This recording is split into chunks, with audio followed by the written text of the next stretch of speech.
Hey, welcome back to Grit Gym. It is Monday, June 4th, I believe it is. June 4th? Yes, June 4th. It is Monday, June 4th, and we just got back from a conference last week. Rachel and I went to it together. It was really interesting. One of the guys that got, the first guys that we're going to talk a lot about today is one of the first guys to get up, talked a lot about time. And it's really warm in here with the window shut and the door closed, so I might just be sweating like crazy this entire time. But it basically was like DIY in time, so do it yourself in time, and how you actually allocate and delegate and that kind of thing, and how you manage your own tasks. So for me, it was very much because like Grit Gym doesn't have a huge team. We're not like a huge team. It's Eric, me, Tori, Ali, and Amber. So it's 5 people. 5 people run the entire whoa, I kicked that. Yikes. Run the entire thing. So what we were talking about with DIY, and one of the things that I'm going to get across here is time in this whole talk. I want you to keep in mind, and I'm going to go for, I'm going to set the timer. And anyway, time equals distance divided by speed. So if we can go further with more speed, we increase time. And I think that if you really stop and you really look at that equation, time equals distance divided by speed, then if we can control time, and we really want to look at this, and we really want to get down to this, the further that you go, the distance that you go is the most important thing. So the distance that you go, and the least, and with the most amount of speed is how you'll be a master of time.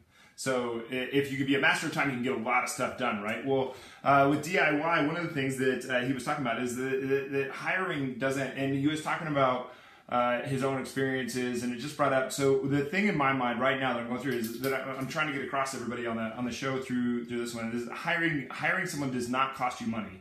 Your health will never cost you money. Hiring an expert does not cost you money. And being a commander of your time does not cost you money, because time is such an important thing. So hiring doesn't cost you money. It's a matter of you buying your time back and getting something better with less effort in less time than you would have done by yourself on your own. That's the big thing. You want to get something better.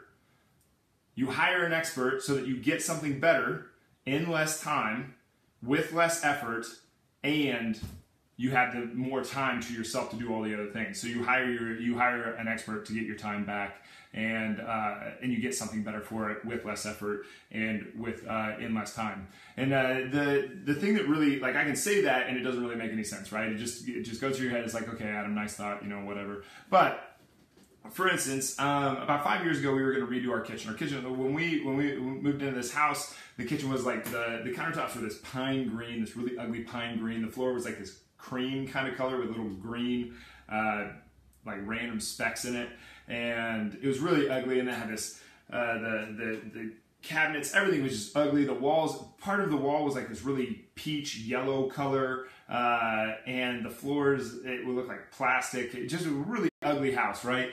And so we're gonna rip apart all this stuff. We're gonna do it ourselves. So I'm ripping off the countertops, and I'm cutting things off. And I worked construction when I was in college, so during the summertime. So I had a little bit of knowledge. Now the problem was, like, I started out and I'm ripping things apart. I'm really good at destructing things. I'm not really great at reconstructing them. So the obstacles were like, I had to sit there and I had to stare at this for a long time, figure out how am I going to do this. And I wasn't real clear on the vision. I didn't have much of a plan, and I had zero guide going into this. I really didn't have any clue on what I was going to do, or any process, or anything. I'd never done this before. I'd never redone a kitchen. So I'm like looking at YouTube videos, Googling things right and left, trying to figure this out. So my knowledge was really low, and my vision was really poor. It was really vague.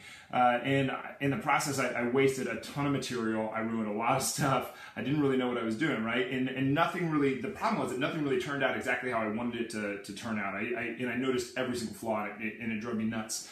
So the point of that is, I had a lot of this self-sufficient ignorance along the way, where I thought I could figure it out. I thought I could, and I could if I spent enough time doing it. But that's the thing, like, it just added time. It was medium cost. I didn't save very much money, really. I ended up spending quite a bit of money because I kept on ruining shit. And it was tons of time, just tons and tons of time that I spent doing this, and it was kind of a tragedy because these things that we had really cool plans for didn't turn out the way that we wanted them to turn out, right?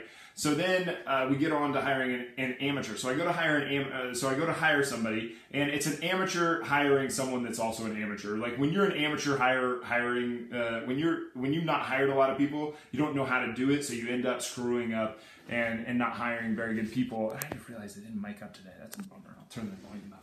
But so I ended up, because I was an amateur hirer, I hadn't hired a lot of people, I ended up hiring a bunch of amateurs.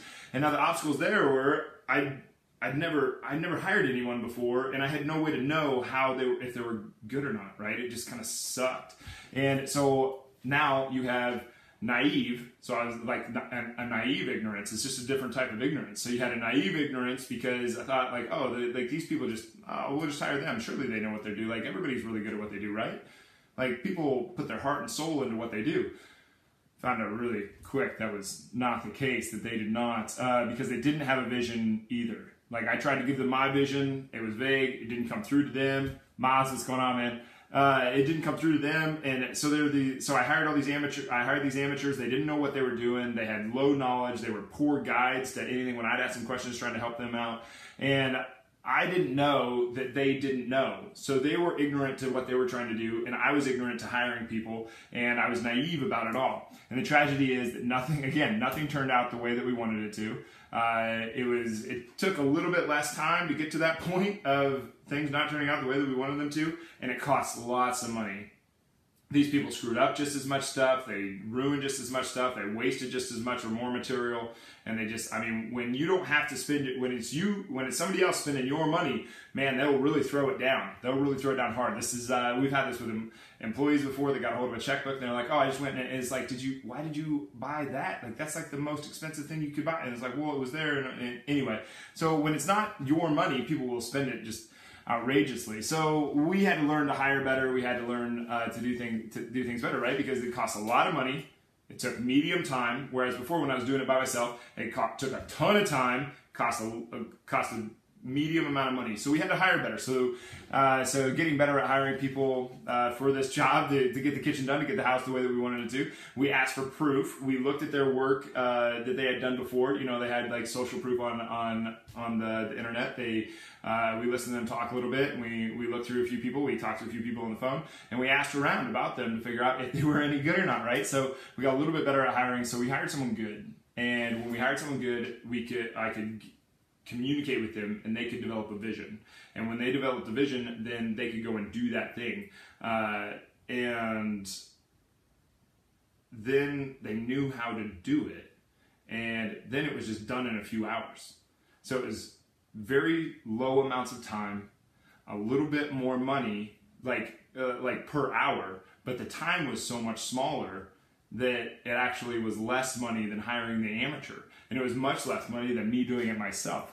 And it was a great success. Not a Borat quote there, but a great success. It turned out great. It was a medium amount of money. It was low on time, and it actually ended up costing less than me doing it myself or hiring an amateur to do it. To hire the expert, the one that was like quote unquote expensive. And so from then on, it very much rang in my ears. I'd heard it many, many times before, but the idea that if you think it's expensive to hire an expert, imagine what it's like to hire an amateur. That phrase runs through my ears like crazy. It's just like, yes, of course, it's wild. So, and your body is the same way. When you look at this stuff, when you want to hire a personal trainer and you want to do it yourself, one, you have to ask around.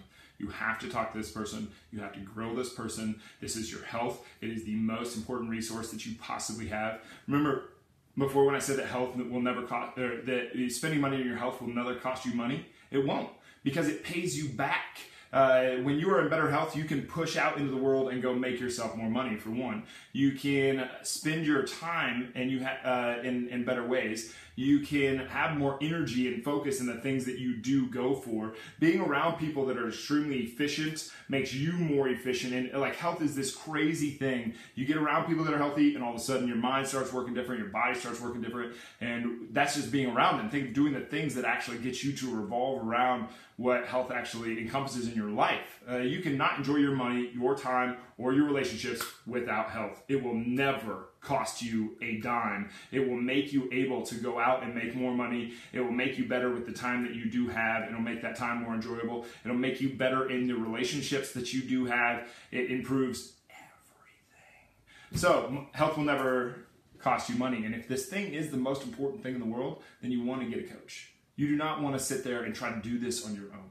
I see people all the time, like their programs, and they've been doing the same program for the last 20 years, and it's the same thing every single day. And it's like, man, like, if you just did X, Y, Z, you'd feel a ton better.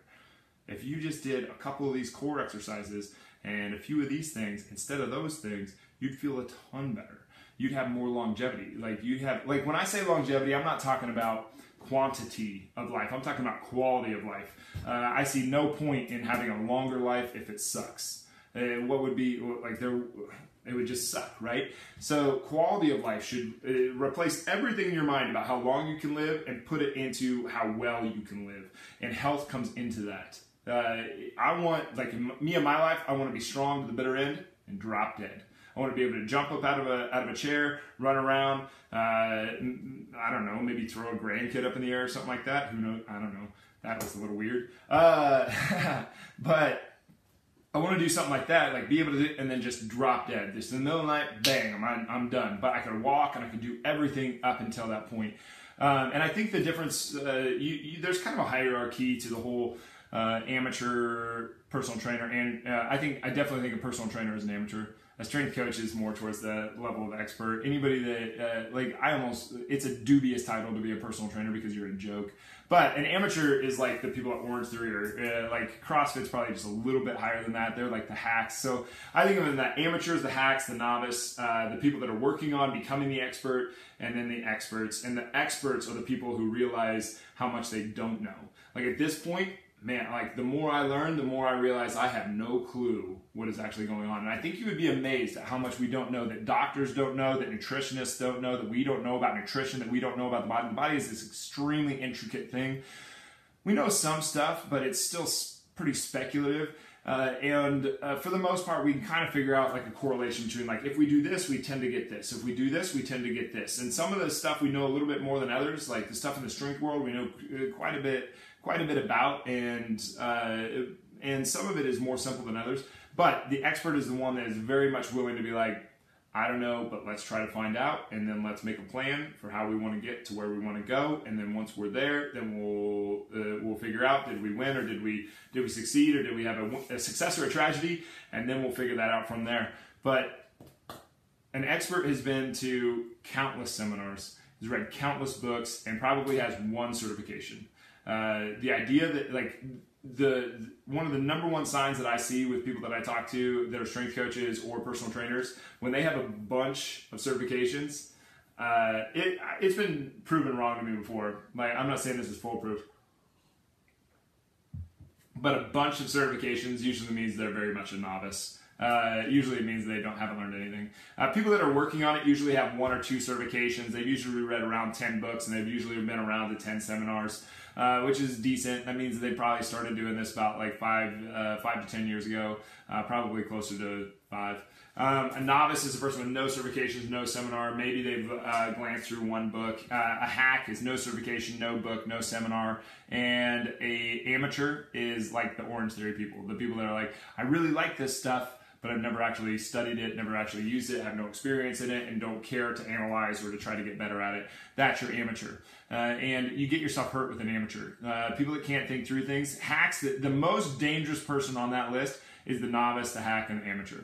And it's probably the novice. The novice is probably the most dangerous person on this list. The people that are working on it, they at least have set their ego aside, their self-sufficient their self-sufficient ignorance, they've set that aside. Self-sufficient ignorance is like where you think that you don't know, that you already know enough, that there's not more to learn. And I think I meet a lot of people who really put a lot of faith in their college degree. They are the self-sufficient ignorant.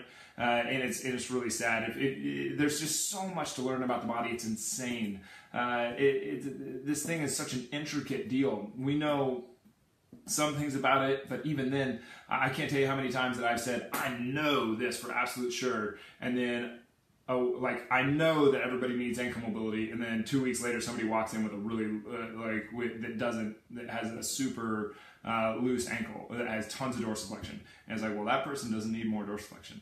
Anyway, so the people that are working on it and the expert are the only people that you would want to go to. And we only, at Grit, we've hired novices before. We definitely hire novices, but we try to push them towards working on it as fast as they can. And if they don't push themselves into the working on it space, then we just say goodbye. So everybody at Grit Gym is a novice or above, and everybody at Grit Gym, when they start talking with people, when they actually start interacting and being in it, they're working on it. They're at least at the working on it stage. Now it's amateur, hack, and then novice, and then working on it, and then expert. Right now, I think Eric is teetering on right on the level of expert. I think that it's just going to come down to a level of experience for him, and it's going to be very, very cool when he does, because he's a super smart guy. But he's definitely in the late stages of working on it. A couple of the others at Grit Gym, they're definitely in the working on it stage. It's just experience and knowledge that it's going to get them there. But when it comes to time, when it comes to your time, we have time, we have health, we have relationships, and we have money. And you have to think about how you're spending each one of those things. And money, when it comes to money, your health will never cost you money, because your health should make you, like, if you're doing it right, it gives you more energy to push out and go get more money. It gives you more energy to push into your relationship and make that better. It makes the time that you do have more enjoyable. That's my timer that I gave to myself to be done with this. But time equals distance divided by speed. It's the distance that matters in that equation. The further that you go, the more time that you will have. Okay, but you've got to shrink. You got to give that some speed. But if you're doing the DIY thing when it comes to strength and conditioning, stop. Please stop. Go get yourself a person that's working on becoming an expert, or is at least at the level of expert. And by the way, when you get to expert, which I don't even know if I'm there. I really don't. Like, I consider myself to always be working on getting better at this stuff, and always analyzing, always trying to improve it to the next level. How are we going to go from here to here? And then how are we going to improve that by 1%, and then 1%, and then 1%? And it gets harder when you're an expert. The further level of expert that you get to, the harder it is to push on to that next thing, to make it just a little bit better.